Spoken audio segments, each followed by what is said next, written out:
You just Some want the truths house. are never It's not spoken about out the house, loud it's about the will until it's father too signed. late. He didn't know what he was Today's doing. story is You about manipulated trust, him. How dare family, you say and a that? We secret took that care of changed him. everything. Welcome to John Leo Stories. If you enjoy powerful stories with unexpected endings, make sure you're subscribed so you don't miss what's coming next. Mr. Warner, Now let's I just begin. hurry every The day week's everything pitch. changed. at his age, No one we was need to be supposed to hear the realistic. argument, Realistic but Walter about Grayson what? heard every word. He lay still on the hospital bed, his eyes closed, his breathing slow and measured. The room smelled faintly of disinfectant and polished wood. Sunlight filtered through the tall window, resting softly on the white sheets pulled up to his chest. Outside the door, voices rose and fell. Not worried voices. Not fearful voices. Business voices. At his age, we need to be realistic, a man said sharply. Walter recognized the voice immediately. Marcus Grayson, his firstborn. Realistic about what? A woman replied. We don't even know how long this will last. That was Elaine, his daughter. Calm. Controlled. Always careful with her words. Walter felt something tighten in his chest, but he did not move. He wouldn't want things left undecided, Marcus continued. Someone needs to step in. A pause. And by someone, Elaine said carefully. You mean you. Another pause. Walter listened. Every word carved itself into his memory. For 50 years, he had built his empire. One deal at a time, one risk at a time. He started with nothing but determination and a borrowed office desk. Now his companies stretched across industries, his name recognized in boardrooms across the country. And yet here he was, lying quietly in a hospital room in Boston, pretending to sleep, while his own children discussed the future as if he were already gone. The door opened gently. Footsteps entered. Walter felt a hand touch his arm. Mr. Grayson, a nurse whispered. Your family is here. He slowly opened his eyes. Faces appeared around him, concerned, polished, controlled. Dad, Marcus said quickly, forcing a smile. How are you feeling? Walter searched his son's eyes. There was no warmth there. Only calculation. I'm tired, Walter replied softly. That was not a lie. Elaine stepped forward and placed a bouquet of flowers on the side table. We brought these, she said. We thought you'd like them. Walter nodded. Trevor, his youngest, stood near the door, glancing at his watch. I've got a meeting later, he muttered. But I wanted to stop by. Walter closed his eyes again. The visit lasted less than 15 minutes. They spoke about the weather, about traffic, about doctors and test results that meant nothing. Then they left. The room grew quiet. Minutes later, the door opened again. This time, there was no rush. No phone calls. No watches being checked. Rachel stepped inside. She carried a small container in her hands. I made soup, she said gently. I wasn't sure what you were allowed to eat, but I thought maybe later. Rachel was not his child by blood. She was the widow of his late son, gone far too soon. She pulled a chair close to the bed and sat without speaking. For a long moment, neither of them said a word. Then she reached out and took his hand. You don't have to talk, she said softly. I'll just sit. Walter swallowed hard. No questions. No expectations. No hidden intentions. Just presence. As the hours passed, Rachel stayed. She adjusted his blanket. Read quietly from a book. Spoke gently to the nurse. When evening came and the city lights flickered on outside the window, she still hadn't left. Walter turned his head slightly toward her. Why are you here? He asked quietly. Rachel looked surprised. Because you shouldn't be alone. That was the moment. The moment Walter Grayson made a decision. Not out of anger. Not out of bitterness. But out of clarity. If his time truly was limited, he needed to know the truth. Not the polished version. Not the polite version. The real one. Who stayed when nothing was promised. Who cared when there was nothing to gain. As Rachel stood to leave, she squeezed his hand gently. I'll come back tomorrow, she said. After she left, Walter stared at the ceiling. The machines hummed softly beside him. And in the quiet of that hospital room, a powerful plan began to form. A plan no one would expect. A plan that would reveal everything. The masks began to slip.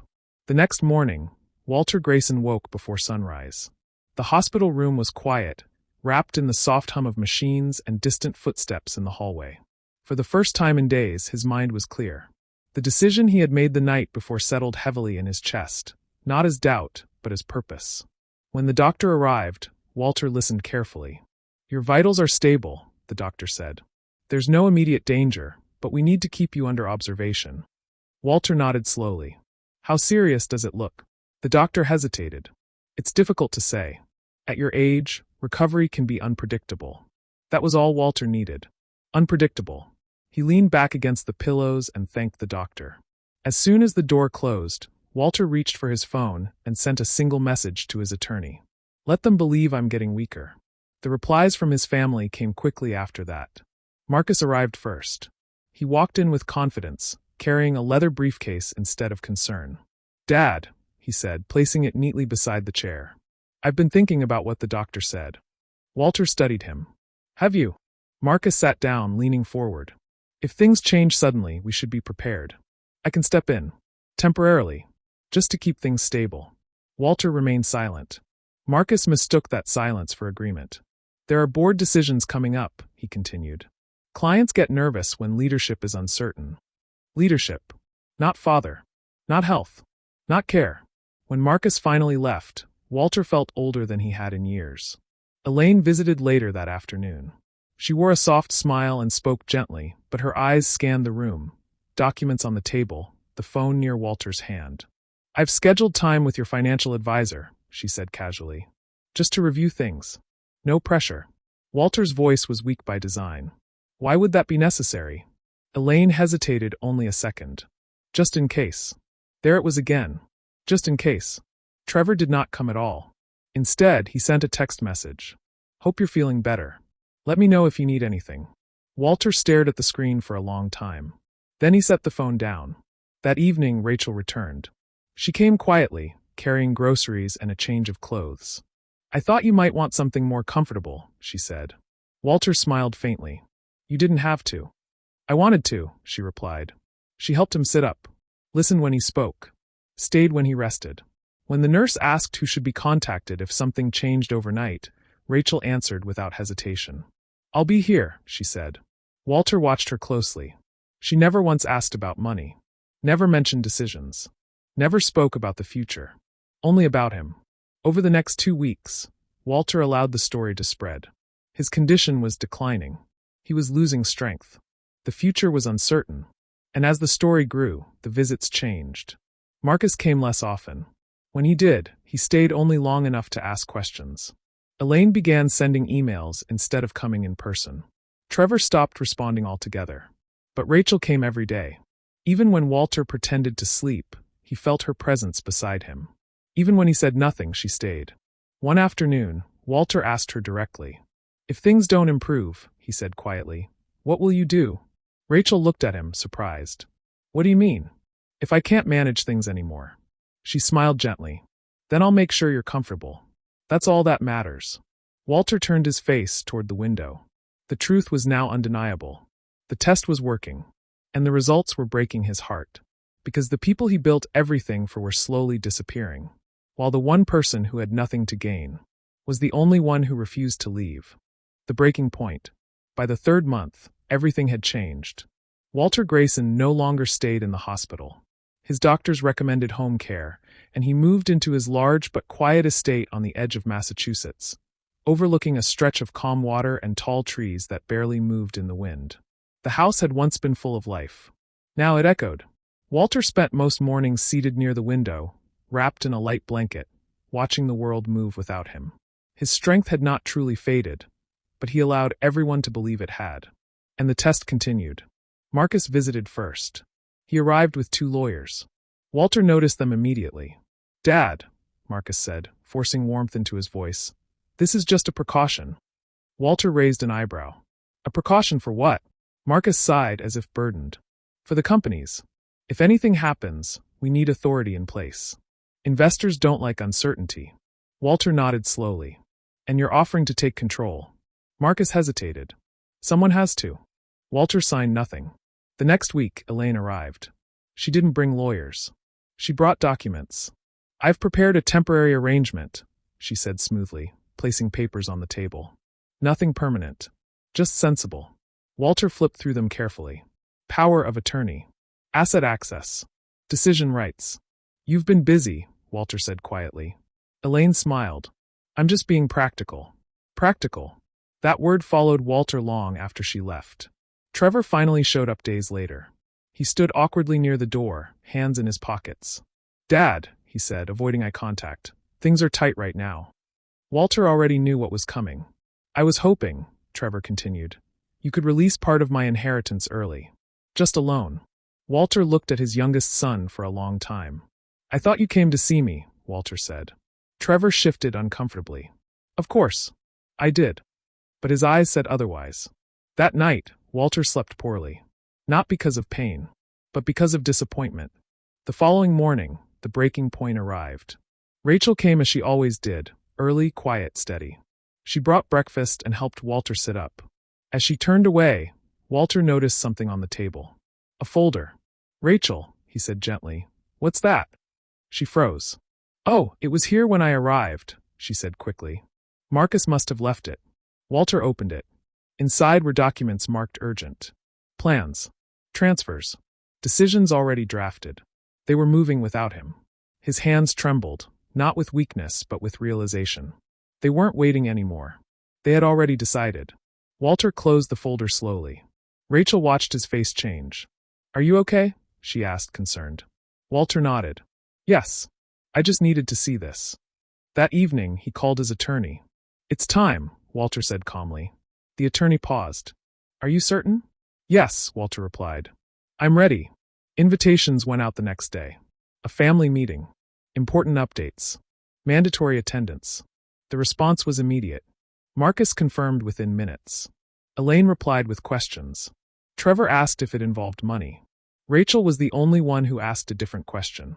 Do you need me there for support? She asked. Walter smiled to himself.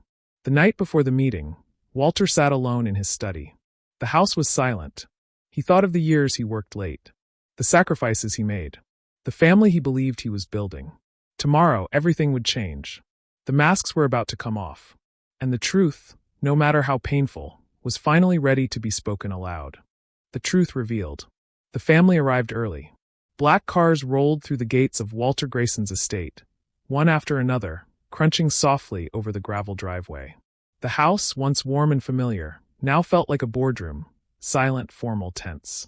Walter sat at the head of the long dining table, wrapped in a light sweater, his hands resting calmly in front of him. He looked fragile. At least, that's what they believed. Marcus entered first, confident as ever, adjusting his jacket as he took a seat close to Walter. Elaine followed, composed and alert, placing her tablet neatly on the table. Trevor arrived last, late again, slipping into a chair near the door. Rachel sat quietly at the far end. No one spoke at first. Walter broke the silence. Thank you for coming, he said softly. I won't keep you long. Marcus leaned forward. Dad, we're all concerned. We just want to make sure things are handled properly. Walter nodded. That's exactly why we're here. He reached for a folder in front of him and opened it slowly. Inside were copies of the same documents they thought he hadn't seen. Power requests. Asset plans. Early transfers. Elaine stiffened. Marcus frowned. Trevor looked down. I've read everything, Walter continued calmly. Every plan. Every suggestion. The room grew heavy. I want to be clear, Walter said. I am not angry. Marcus exhaled. Dad, we were only preparing. Walter raised a hand gently. Let me finish. They fell silent. For months, I let you believe my condition was worsening, Walter said. I wanted to see who would stay and why. Rachel's head snapped up. Elaine's eyes widened. You what? I wasn't testing loyalty, Walter continued. I was seeking honesty. He turned toward Marcus. You came with lawyers. Marcus shifted. That doesn't mean. Walter turned to Elaine. You came with documents. Elaine's voice softened. I was protecting the family. Walter turned to Trevor. You came when you needed money. Trevor swallowed hard. Then Walter looked at Rachel. And you came with nothing but time. Rachel shook her head slightly. Walter, I didn't. Walter smiled faintly. I know. He straightened in his chair. Something about him changed. His voice grew stronger. His posture firmer. The illusion cracked. I am not as weak as you believed, Walter said calmly. The silence was absolute. Marcus stared. Are you saying? Walter nodded. Yes. The realization hit them all at once. This was never about illness. This was about truth. Elaine's composure slipped. You deceived us. Walter nodded again. I gave you the space to be yourselves. Trevor stood abruptly. So what? This was all a trick. Walter's voice remained steady. It was a mirror. Rachel sat frozen, her hands clasped tightly in her lap. Walter turned to her gently. You didn't know. And that's why it matters. He closed the folder and placed his hands on the table. The decisions have already been made, he said. Marcus leaned forward urgently. Dad, let's talk about this privately. Walter shook his head. There's nothing left to discuss. He looked around the table, meeting each of their eyes. I wanted my legacy to reflect who I am, he said. Not who I raised. The words landed quietly, but they cut deep. And now, Walter said, you will hear what I've decided. The final decision. The room felt smaller than before. No one spoke as Walter Grayson folded his hands on the table. The tension was thick, but Walter's voice remained steady, clearer than it had been in months. I didn't call you here to argue, he said quietly. I called you here to conclude. Marcus cleared his throat. Dad, whatever misunderstandings there were, we can fix them. Walter shook his head gently. This isn't about misunderstanding. It's about clarity. He turned slightly and nodded toward the doorway. Walter's attorney stepped inside. A folder was placed carefully on the table. Elaine's composure vanished. This was already decided? Yes, Walter replied. Long before today. Marcus leaned back in his chair, disbelief crossing his face. You're serious? Walter met his gaze. I've never been more serious. The attorney opened the folder and began to explain. The businesses Walter had built over a lifetime would no longer belong to the family. They would be placed into independent foundations, supporting education, medical research, and community development across the United States. The properties would be sold or repurposed. The proceeds would fund scholarships and support centers. Marcus stood abruptly. You're giving everything away? Walter nodded. Everything that can't teach a lesson. Elaine's voice trembled. What about us? Walter looked at her with sadness, not anger. You already took what you wanted. Silence followed. Then Walter turned toward Rachel. She sat frozen, confusion written across her face. Rachel, Walter said gently, please stand. She hesitated, then rose slowly. You stayed when I offered nothing, Walter continued. You cared when no one was watching. The attorney slid another document forward. The house, Walter said, is yours. Rachel gasped softly. Walter, I can't. You can, he replied. And you will. He continued. A trust has been created in my late son's name. You will oversee it. You will decide how it helps others. Tears filled Rachel's eyes. I didn't do any of this for that. I know, Walter said softly. That's why it matters.